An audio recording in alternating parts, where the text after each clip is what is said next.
मित्रों, मैं हूं आचार्य राजेंद्र। वास्तुशास्त्र की इस चर्चा में आप सभी लोगों का हार्दिक स्वागत है। आज मैं उत्तर स्थित द्वार दिशाओं के संदर्भ में चर्चा करना चाहूँगा। इसमें मैं यह बताऊँगा कि किस दिशा में किस स्थान पर स्थित द्वार जो हमें पब्लिक से जोड़ता है, या यूँ कह लें मुख्य द्वार अच्छा होता है, उसके क्या गुणधर्म हैं, और किस स्थान के द्वार अच्छे नहीं होते हैं। इन तथ्यों को जानने के पहले हमें ये जानना समीचीन होगा कि जब हम कोई घर बनवाते हैं तो उसमें वास्तु पुरुष की स्थापना हो जाती है। अर्थात वास्तु पुरुष की जो शक्तियां हैं, जब भी हमारी बाउंड्री खींच जाती है उसके अंदर अवस्थित हो जाती हैं, और इसी को वास्तुमंडल कहा जाता है। इस वास्तुमंडल में 13 देवता इसके आंतरिक भागों में स्थित होते हैं और 32 देवता पेरिफेरी के अर्थात चारों दिशाओं के में स्थित होते हैं। अर्थात एक दिशा में 8 देवता स्थापित होते हैं। इन्हीं दिशाओं में जहाँ पर 8 देवता स्थापित होते हैं, वहीं पर एक एक द्वार की स्थापना होती है। पिछले वीडियो में मैंने बताया था कि प्रत्येक दिशा जो है हमारी 90 डिग्री की होती है। आज हम जब उत्तर दिशा को ले रहे हैं, इस उत्तर दिशा में कार्डिनल दिशाएं और सब कार्डिनल दिशाएं दोनों सम्मिलित होंगी।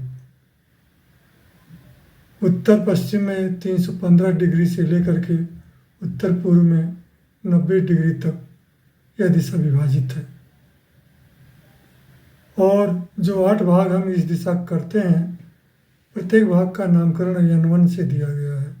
N1, N2, N3, N4, N5, N6, N7 और N8। ये सभी 11.25 डिग्री की दिशाएं होती हैं। और जब हम 315 डिग्री से शुरू करते हैं तो प्रथम दिशा N1 326.25 डिग्री की तक रहेगी। इसी प्रकार से 11.25 डिग्री तक प्रत्येक दिशाएं बढ़ती चली जाती हैं और अंत में 90 डिग्री नॉर्थ ईस्ट तक जाती हैं। प्रथम दिशा N1 जो है, अगर यहाँ कोई मुख्य द्वार स्थापित हो जाता है तो वहाँ पर रहने वालों को जो भी कुछ लगे, लेकिन उस सोसाइटी में रहने वाले या बाहर जो रहते हैं उनमें वहाँ के रहने वालों के प्रति द्वेष पैदा हो जाता है। एक प्रकार की दुर्भावना पैदा होने लगती है, शत्रुता की वृद्धि होने लगती है। यहाँ तक कि कभी कभी लोग इतना शत्रु बन जाते हैं कि वहाँ के लोगों तक कत्ल भी हो जाते हैं। इसके बाद जो N2 की दिशा है, इसका उल्टा है।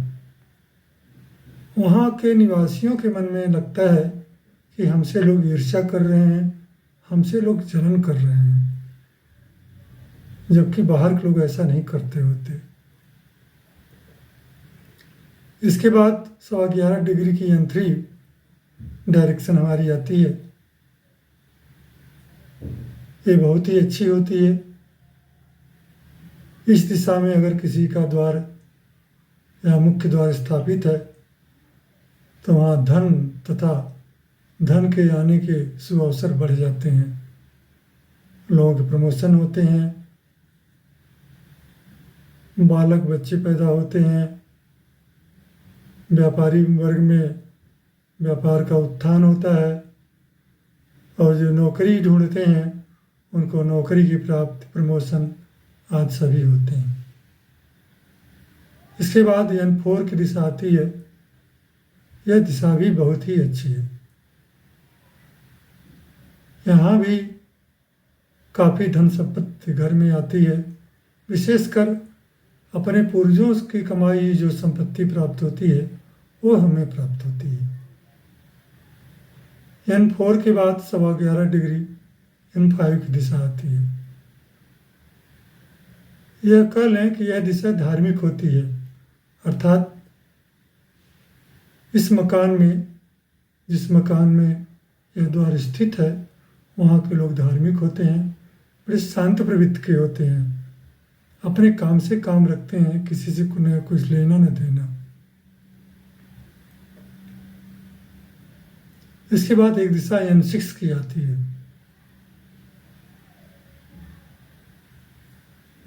N6 का जहाँ द्वार होता है, रहने वालों का ऐसा व्यवहार होता है लोगों के प्रति, सोसाइटी के प्रति, अगल बगल लोगों के प्रति, कि लोग उसको पर ध्यान नहीं देते, मानते नहीं। यहाँ तक जो कि यहाँ के निवासी कुछ बात करते हैं तो लोग उस पर सुनते ही नहीं।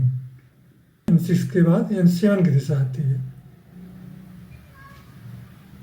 N7 की दिशा में ऐसा बताया जाता है कि इस घर में जो लड़कियां पैदा होती हैं वो रेबेलियन होती हैं, अर्थात परिवार में जो मानक स्थापित किए गए हैं उसको नहीं मानती हैं और अपनी इच्छा अनुसार कार्य करना पसंद करती हैं। यह निगेटिव पक्ष में भी हो सकता है, पॉजिटिव पक्ष में हो सकता है। N7 के बाद N8 की दिशा आती है। ये भी दिशा अच्छी कही जाती है क्योंकि इसमें बैंक बैलेंस उस व्यक्ति के पास ज़्यादा होता है। विशेषकर व्यावसायिक लोगों के लिए यह दिशा अच्छी होती है क्योंकि बैंक बैलेंस के रूप में क्रेडिट बैलेंस अर्थात लोन लिया हुआ बैलेंस होता है जो लोग अपने व्यवसाय के लिए लेते हैं। अन्यथा सामान्य लोगों के लिए यह दिशा बहुत अच्छी नहीं है। तो आप ऐसा देखेंगे कि उत्तर की दिशा में N3 और N4 की दिशाएं बहुत अच्छी हैं।